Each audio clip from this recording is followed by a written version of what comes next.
Dr. Oktar Babuna studied medicine for 10 years in the United States, a brain surgeon. Dr. Oktar Babuna, you went to Israel right after their recent election to meet with certain MKs, you know, in Britain they call member of the parliament MPs. In Israel, an MK is a member of the Knesset. That's their parliament. Explain to me the mystery of this pro-Jewish, pro-Zionist activity in Turkey, while in America we hear nothing about this. Well, first of all, hello. As you said, I've been in Israel to better the relationship with Israel and Turkey. And most importantly, there is no problem between Turkish nation and Israelis. Actually, Turks love Jewish people, and Jews love, Israeli nation loves Turkey. And this has been in the past this way. As you know, at the time of the Ottoman Empire, we brought our Jewish brothers and sisters from Turkey and lived in peace for many centuries. So there is no problem between two nations. Of course, there are some political ups and downs, but this cannot disturb our relationship. So I was in Israel on behalf of Mr. Adnan Oktar, and I met Eli Yishai, Minister of Internal Affairs and Deputy Prime Minister. I met many Knesset members, parliamentarians from different parties like Likud Party, Yesh Atid, Shas Party, Meretz Party. And I also met many academicians, and they are willing to come to Turkey, willing to give peaceful messages to Turkish nation. And this has been this way in the past, and this will be in the future. In the future, our relationship will be much better, and there cannot be any problem between Turkey and Israel. And actually, Turkey and Israel is our natural ally of Turkey. We need Israel, and Israel needs Turkey in the area. And the only problem to the only solution to the problems in the Middle East, Palestinian problems in Palestine, problems in Iraq, in Afghanistan, in Syria, in other Muslim countries, can be a big unity, which will include Turkey, Israel, Russia, Egypt, for example, and with the other Muslim countries will follow that. This big unity will bring peace, security, and so we can live in brotherhood and progress in science, technology, and arts, and democracy and laicism in the area. Well, you know, your Muslim neighbors, Turkey is an Islamic country, a major one. You're not Arabs, but you're Muslims, and you dominated the region for many centuries. The Arab states in that region, Syria, not that they can concentrate on Israel at the moment, they have problems of their own. But, I mean, Jordan, Iraq, Saudi Arabia, Egypt, they must be very disappointed in what you're saying right now. And when Muslims get disappointed, some very, very bad things can happen when we get back together. I want to know what Islamic reaction is going on to counter your pro-Jewish, pro-Israel reaction right there in the Middle East. I'm Barry Farber. Sarah is off tonight on our Newsmaker line, a man who can prove what a lot of people find hard to believe. There is not just an occasional Turk here and an occasional Turk there that remembers and shares the good feeling that went on for a very long time. Turkey was Israel's most important ally in the neighborhood. Turkey was almost as important an Israel ally as America. I mean, to have a gigantic, powerful, dominant Muslim state like Turkey in the neighborhood and on your side saying, yes, you Jews have the right to live in the land of your ancestors. What a wonderful thing, and how good engenders good feelings in me just to be reminded of those days again. The fact that those days may not be entirely gone is just, for me, almost too good to believe. Our partner for the expedition is part of that good news story, Turkish brain surgeon, politically active as well as medically active, Dr. Oktar Babuna. Tell us more. Just tell us more. Who do you represent? Who do you make angry? What kind of problems do you face having a pro-Jewish attitude in today's Turkey? Well, I represent Mr. Adnan Oktar, an author of more than 300 books.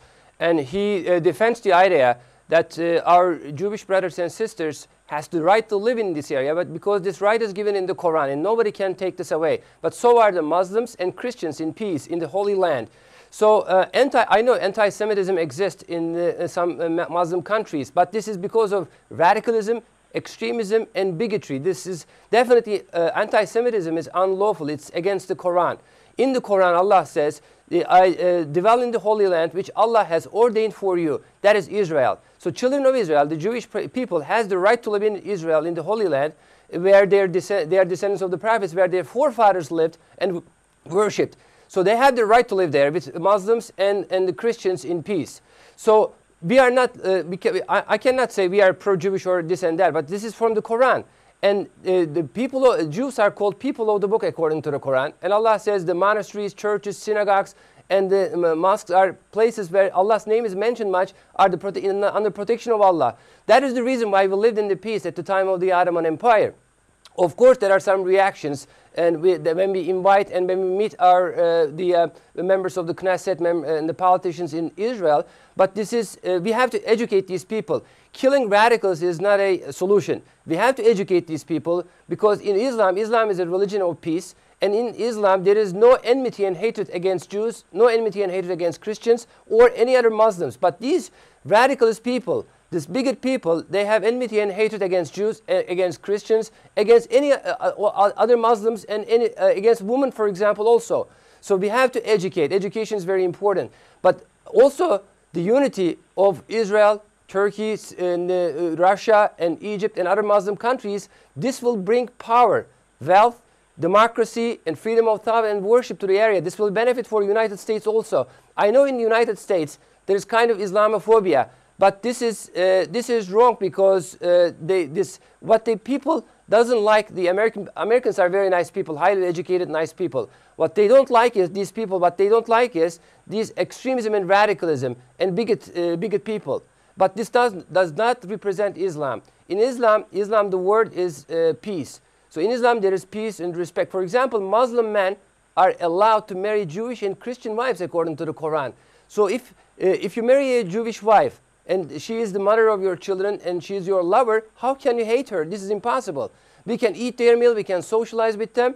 So we have to teach this real religion to these people, educate with the scientific evidences. So this will eradicate those enmity and hatred. Of course, there are also some radicalist people among Jews and among Christians. They have to be educated also. That's what we believe. So we invited the politicians to Turkey.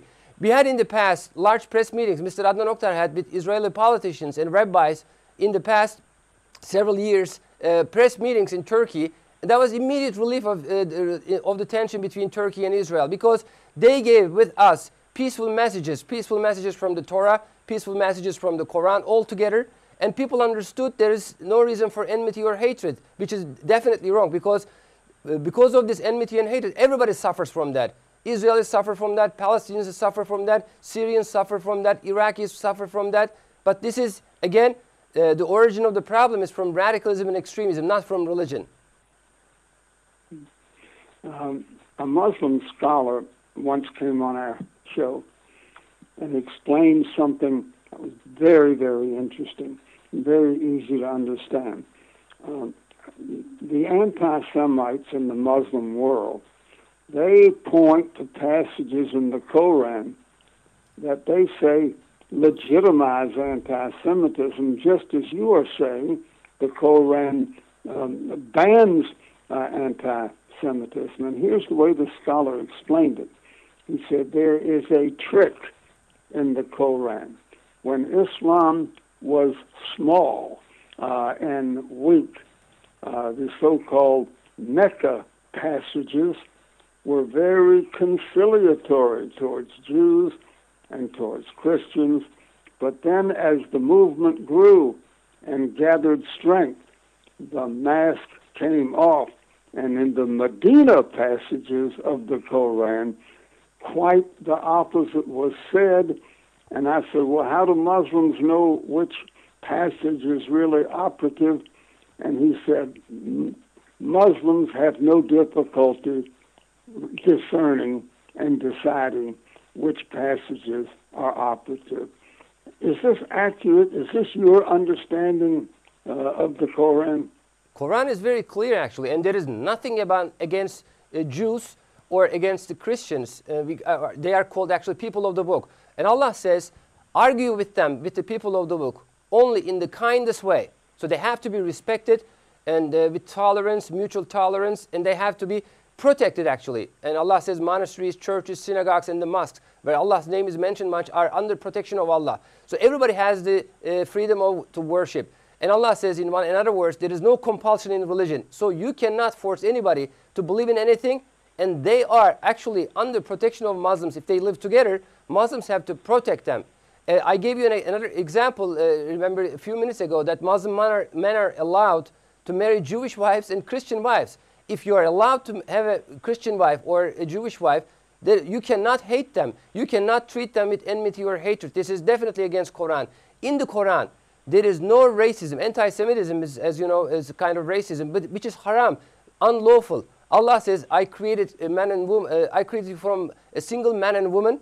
I created you in nations and tribes just to know each other. It's like a color. So you cannot hate these people. You cannot treat them with enmity and hatred, which is against the Quran. What these people do is they false interpretation, or they twisting their tongues, Allah says, this is another verse from the Quran, against the Quran, and they twist these verses and they generate this anti-Semitism, which is definitely against the Quran. In Quran, there is no such thing.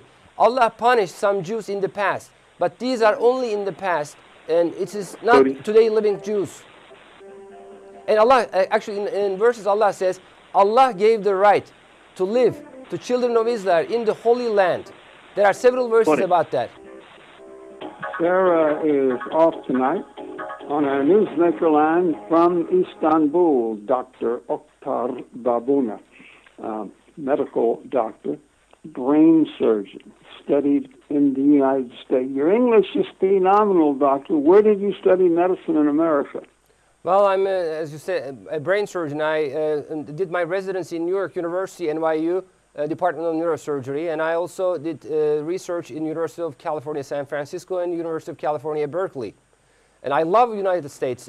Americans are very nice people, as I stated. Very nice, highly educated people, democratic people with respect. So we love Americans very much. What do your Islamic neighbors say about your pro-Jewish activities? Well, there are some, of course, criticism from radicalists and extremists in the Islamic world, but that doesn't mean anything. So Mr. Adnan Oktar is doing a very powerful struggle through his TV channel A9, and with his 800 websites, 300 books which are translated to 75 languages. For example, one of his books, the title of his book is A Call for Unity. He calls Jews and Christians and the Muslims for an alliance. By unity, he means an alliance of 3 Abrahamic religions, which will bring peace. Another book is, the title of his book is Islam Denounces Terrorism. For example, in Islam, killing innocent people is definitely unlawful against Quran. Allah says in one verse, I seek refuge in Allah from accursed Satan. Murdering one innocent person is like murdering entire humanity. Saving one person's life is like saving entire humanity. So terrorism is definitely against Quran, because you kill innocent people by suicide bombers, for example. Suicide also haram, unlawful according to the Quran. Why do these people do that? But if you look at the analyze at the origin of what's happening in the Middle East, we always see that Marxism has prevailed in the Middle East. For example, in Egypt, at the time of Nasser, there was Arab socialism, which is Marxism. Iraq, Saddam's regime, Baath Party mentality, Marxism. And Assad's regime in Syria, again, Marxism. In Afghanistan, there was a communist revolution. In Libya, Gaddafi's regime was Marxist. George Habash from Palestine was Marxist. Wherever we look, Marxism prevailed in this region. Even in Iran, for example. In Iran, the revolution, they call it an Islamic revolution, but there is no revolution in Islam. And it was done by Tudeh Party. Tudeh Party is a communist party at the time of the Khomeini. So wherever we look, that Marxist mindset is prevailing in these countries, and people distance away from religious moral values. They become radicalist and extremist, because in the essence of Marxism, there's violence and the terror. And they became terrorists, they became violent, and they hate Jews, they hate Christians, but they also hate other Muslims. For example, there are some so-called Sunni people, they hate Shia. There are Shia who hate Sunni. This is also against Quran. Allah says, Allah orders in the Quran, hold fast to the rope of Allah and do not separate. The rope of Allah is Quran. Allah orders the Muslims to unite, but they become fragmented, they got divided, and enmity and hatred developed, which is against the Quran, of course. So we have to educate these people, but this is what Mr. Adnan Oktar is doing. He is doing everyday TV programs and giving evidences from the Quran about why this enmity and hatred is definitely wrong. And he calls three Abrahamic religion for alliance, which will bring peace, alliance and unity of the other countries also. This is much better from a European Union model of European Union, because as you know, European Union is only an economic model. What we mean by unity of Israel, Turkey, Egypt, Russia, and other Muslim countries is a spiritual unity, a very powerful, which will bring wealth, which will also eradicate radicalism and extremism, and which will benefit for United States also, because United States, the reason why U.S. came to Afghanistan and Iraq is because they were against this radicalism and extremism, this bigotry existing in these areas. But this not represent Islam. So you don't deny that there are Muslims who hate Jews, who hate Christians, who hate everybody who's not Muslims, who can try to kill them, who commit acts of terror. All you're saying is they are very bad Muslims because they are disobeying the Quran. Yes, of course, and we cannot call them Muslims also, because Muslim, the meaning of Muslim is who surrenders to Allah. Who surrenders to Allah has to obey the laws of Allah, the orders of Allah given in the Quran. If they are against the Quran, we cannot call them Muslims. They are bigot people. Bigot people, they stink, they are uneducated, they lie, you cannot trust them, they are violent, very violent also, and enmity and hatred against Jews, Christians, Muslims, but for example, they have enmity and hatred against women also, as you know. But again, killing these people is not a solution. We have to educate them. So let's do it together. For example, there are many precautions you can take in the United States, in your radio stations, and through TVs. We all together, we can do an intellectual struggle all together to eradicate this radicalist and extremist mindset. So we can treat these fanatical people. Well, that's going to take a lot of educating. You realize when you say in America, Islam is a religion of peace, people will laugh. They will literally laugh at you because that sounds so contrary to what we know of as Islam. We may recover some of that same ground for emphasis. We'll be back.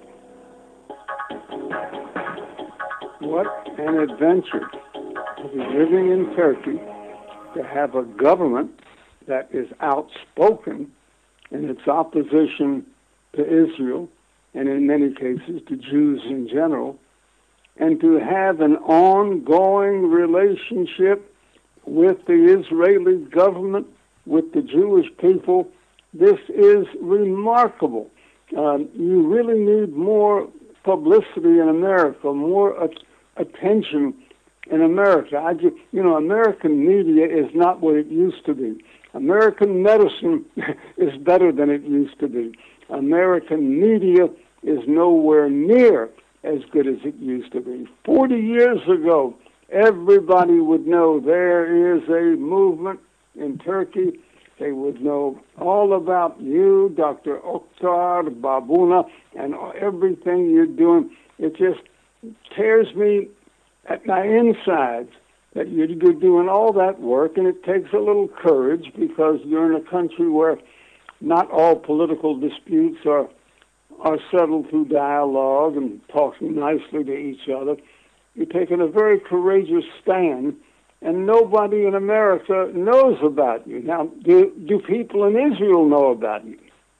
Yes, and of course, because the TV channel of Mr. Adnan Oktar, his TV programs are being watched about 30 million people in all around the world. And because whenever he does his program, there are also 4 languages simultaneous translation: English, French, German, and Russian. And people from Middle East, people from Indonesia, Malaysia, Russia, Europe, United States watching this TV program. So he's spreading his messages throughout the world. Of course, as you said, this requires courage because you get criticism from radicalists and extremists all around the world. But this cannot stop him, this cannot stop us. This is what needs to be taught to the people. And also, through education, we can stop all the problems. Terrorism cannot be stopped with violence. Violence cannot be stopped with violence. The only way to stop violence is do an intellectual struggle by giving powerful evidences from the Quran, from the Hadiths, and showing these people why violence is wrong, why enmity and hatred against the Jews and Christians is wrong, why enmity and hatred against other Muslims and women are also wrong.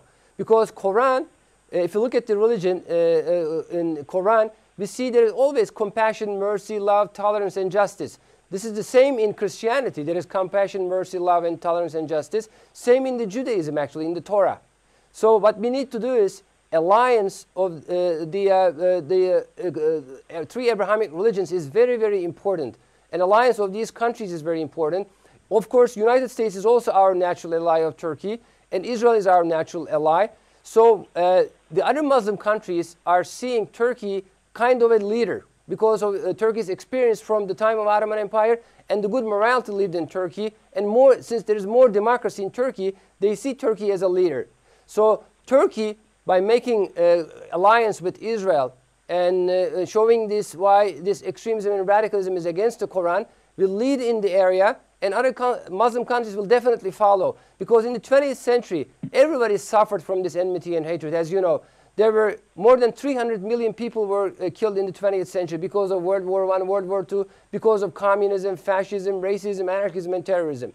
Now we live in an area, we live in an era where there will be compassion, mercy, love, which will prevail the area, because there is no other solution to that. So we need United States for that, alliance of Turkey and the United States. We need alliance of Israel also. Israel is also a powerful ally of Turkey against radicalism, extremism, against communism in the area, which has been in the past. So Israel is our natural ally, definitely. And the criticism of radicalist people cannot stop us. Actually, they're becoming smaller and smaller, these groups all around the world, through education and powerful struggle of Mr. Adnan Oktar. But with alliance with you, American media, we can do it much faster. America also needs peace in the Middle East. Turkey needs peace in the Middle East. Israel needs peace. And Russia needs peace in the area also. All right, now, you're giving me what we call inside baseball. The Turkish politicians know about this. The intellectuals, the upper class, you know all about this. Suppose I were to go into the marketplace of Iskenderun or Izmir, or maybe Diyarbakir, or one of the not-so-big cities. Would the people in the marketplace know about your activities? Would they sympathize with them? Would they say, oh, we're so glad we are not abandoning our old friends, the Jews? Yes. Another point you made is the political issues. Between two nations, Turkey and Israel, there is no problem. Majority of Turkish people, they love Jews. We lived in peace with them in many centuries. And also Israel nations the same way. For example, at the time I had meetings with the Knesset members and the ministers and the parliament, Speaker of the Parliament in Israel. These people I met, they're willing to come to Turkey. They're willing to come have meetings with us, giving peaceful messages. They don't have any problems with the Turkish nation. The source of the problems is sometimes because of these political issues is to gain political power in the area. Sometimes being as you know, and being anti-Semite, being against Freemasonry, politicians gain political power in the Muslim countries in the Middle East. But that doesn't mean the nations have problems there is problems between Turkish nation and Israeli nation. No, there is no such problem. Our Prime Minister, Mr. Erdogan, as you might remember, made a statement that Zionism is like Islamophobia and anti-Semitism, so it's like a kind of crime. Right after that, the same day, Mr. Adnan Oktar requested in his TV channel to make an explanation to Mr. Erdogan. He requested kindly to make an explanation because he said Zionism, according to Quran, Zionism is definitely compatible with the Quran because Zionism is a right to live for Jews in the Holy Land, which is given in the Quran by Allah. So if Zionism is a right to live in the area where their forefathers lived and worshipped, And of course, this is definitely compatible with the Quran. So he asked the Prime Minister, our Prime Minister, Mr. Erdogan, to make a clear statement what he meant by Zionism. The response came from Deputy Prime Minister, Mr. Bülent Arınç. He made statement on behalf of Mr.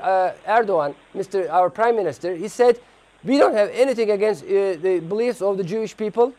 Israel has the right to exist in the area. And he said, we guarantee, we means the Prime Minister and our party and the government, we guarantee you, we will never again say any word which will will sadden Israelis. That was a very good explanation, actually. Very good statement. Doctor, when we get back together, I want you to tell me more about this man at the head of your movement who's written 30 books and is quite an Islamic philosopher himself. Tell me about him. We'll be right back. His name, I know, is Adnan Oktar.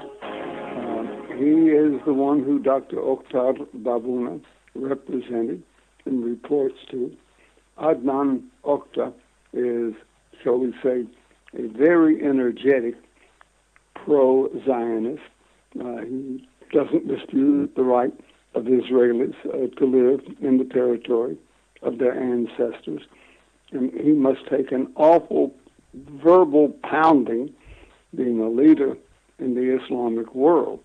And his prime minister, of course, is against him. He's called Zionism by awfully unsavory names. Tell me about this leader. What does he represent? Is he the official head of a philosophical movement, a religious movement, a political movement? Tell us about Adnan Oktar. Yes, Mr. Adnan Oktar that is his real name. He uses the pen name Harun Yahya. Harun Yahya is two names of the two prophets, Aaron and John. That he uses this pen name in his books. He has more than 300 books, actually 305 books, and, which are some of them are science, some of them politics and faith related. So he started his activities in 1979, 1980 in the Academy of Arts in Turkey. He's 56 years old, was born in, actually 57 years old right now, and was born in 1956. And his books are translated to more than 75 languages. So we cannot say we are a sect or we are pro this, pro that. We are students of the Quran. We follow what Allah says in the Quran. We are a voluntary group, about 300 people. Together with his 300 people, we follow him. This is a movement which we spread the truth of Islam throughout the world. So what he does in his books is, for example, he has activities, scientific activities.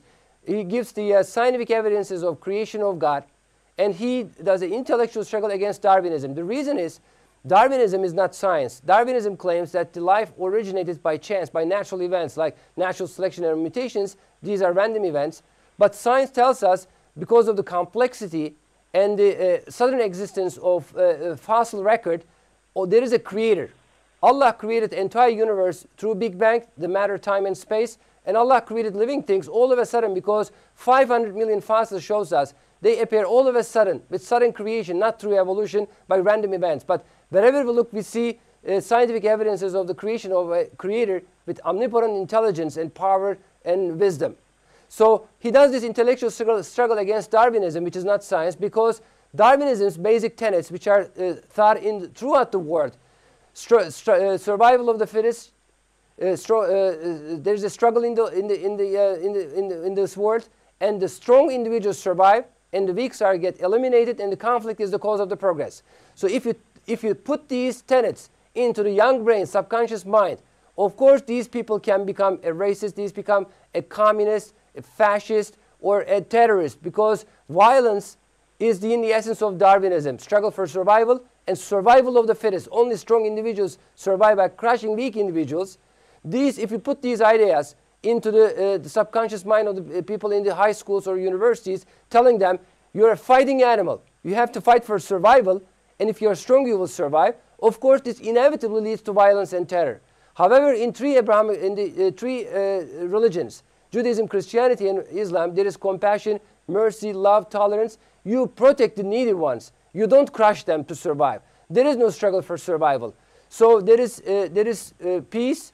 There is compassion, love between the people living in the three, not only on the true believers, but Allah, for example, orders the Muslims to protect the unbelievers. If they ask you for security, Muslims have the responsibility to bring unbelievers to a secure place, even if they have to risk their own lives.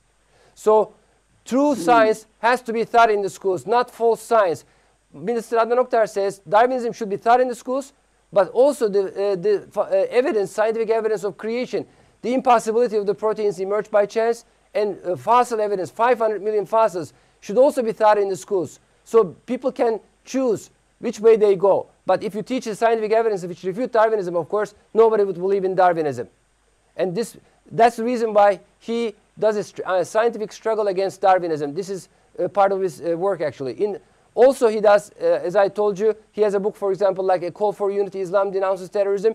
So he's trying to educate these radicals and extremist people by showing evidences, powerful evidences from the Quran, by showing powerful evidences from the life of our Prophet, for example, and from the Hadiths. I am not briefed. I'm very, very ignorant when it comes to Islamic theology. Is it the belief of Muslims that Allah created the universe, the other planets, the stars, the countless number of other heavenly bodies out there? Is Allah the creator of it all in the Islamic religion? Well, first of all, Allah orders to do science in the Quran. So, for example, in one verse, Allah says, don't you look at the sky which was raised up, don't you look at the camel which was how it was created. So to do this, you need the electron microscope, you need all the scientific tools, you need genetics, you need molecular biology, you need anatomy, paleontology to study a camel or study universe. For example, if you look at the universe and how it was created, we need a telescope, of course. We need astronomy and physics. And if you look at the scientific evidences, Big Bang is a scientific fact because it's a proven through scientific evidences. Cosmic background radiation, expansion of the universe are the evidences which definitely prove the Big Bang. Big Bang is origination of the universe out of nothingness. So it is widely accepted by all the physicists of the world. That is, of course, creation. It's not a random occurrence. Matter, time, and space was originated out of nothingness. And if you look at the fossil evidence, fossils, yes. Okay, we have one finale segment left, and we'll try to invest it well, as I've tried to use every minute here with you. This is a very enriching hour.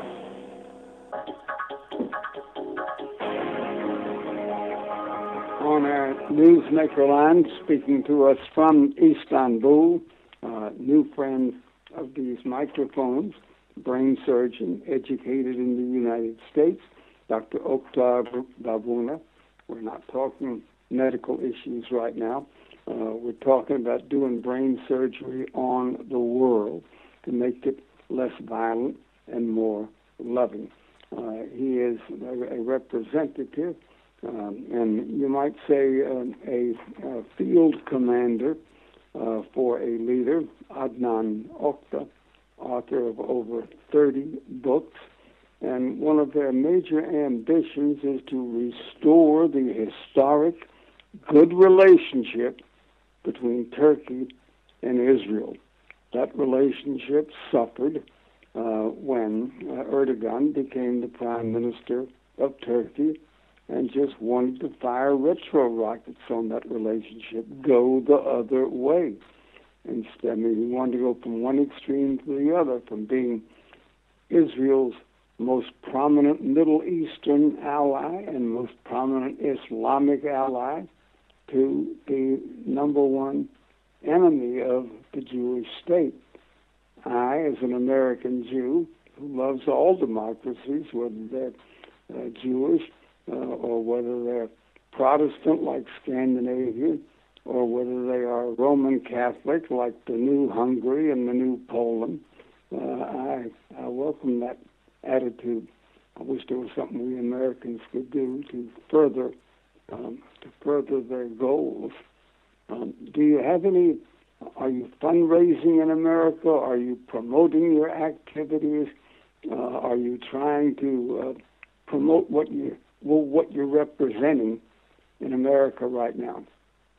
Well, our organization, and there are like 300 people in court, like they're from business and academicians like myself and lawyers, for example.